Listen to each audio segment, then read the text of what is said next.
Asek, meron po ba kayo mga paalala doon sa mga kukuha pa po ng assistance sa mga susunod na Sabado? Yes, opo. Ito po ang aming paalala sa ating mga kababayan na please bear with us. Ginagawa na po namin yung joint memorandum of agreement with the DILG. At this point, ayaw ko lang pong i-preempt yung magiging buod nito or yung magiging guidelines talaga kung paano po namin kayo maabot ng tulong. Pero ito po ang nais namin siguraduhin po sa ating mga kababayan, mas aayusin na po namin ito. Ang amin lang po panawagan, sana po doon na tayo sa online registration. Alam din naman po namin yung iba nakapagpadala na at yan po nire-revise na rin ng DSWD at umasa kayo na kayo po ay tutulungan namin, aabutin namin at bibigyan namin ng pagkakataon na kayo po ay makarating sa DSWD doon sa schedule po na binigay sa inyo para hindi na po tayo nagkakagulo. Ang payo lang po natin sa ating mga kababayan, kayo naman po ay medyo nakakaluwag-luwag sa buhay, hayaan na po natin ito. Asek, one last question before we end this interview. Meron na po bang mga inilalatag ang DSWD?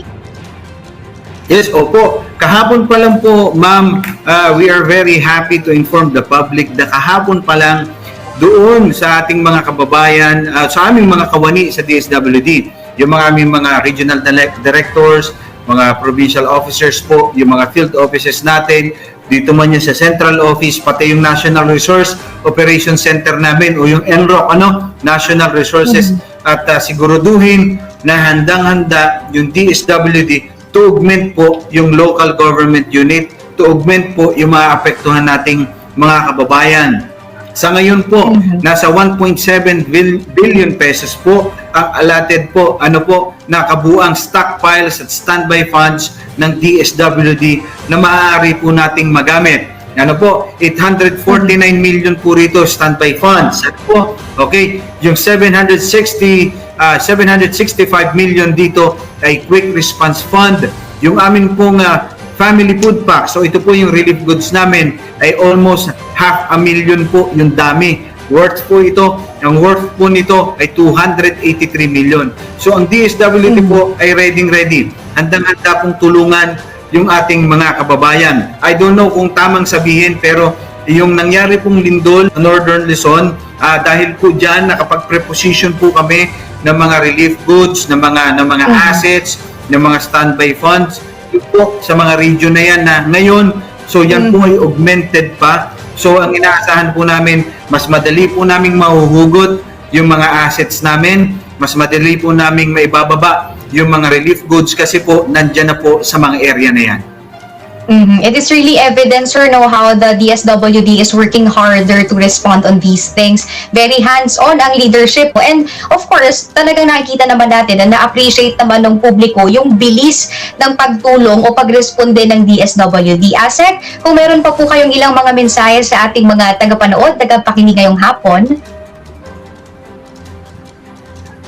Yes, opo. Well, sa ating po mga kababayan, kasi ito po ang mandato sa amin ng ating Pangulong Ferdinand Bongbong Marcos Jr.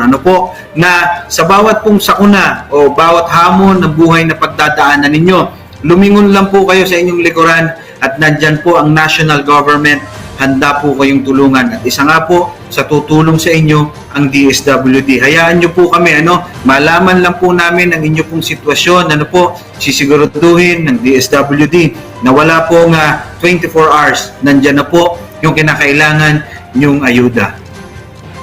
With that, maraming salamat po sa inyong oras at pagkakataon. Ingat po kayo, Asek Romel Lopez. Ayan nakuha na po natin yung update tungkol doon sa pinamamahaging ayuda po ng DSWD. Tiniyak naman po ni Asek Romel Lopez na sa mga susunod po na mga Sabado, mas magiging maayos na ang sistema ng DSWD.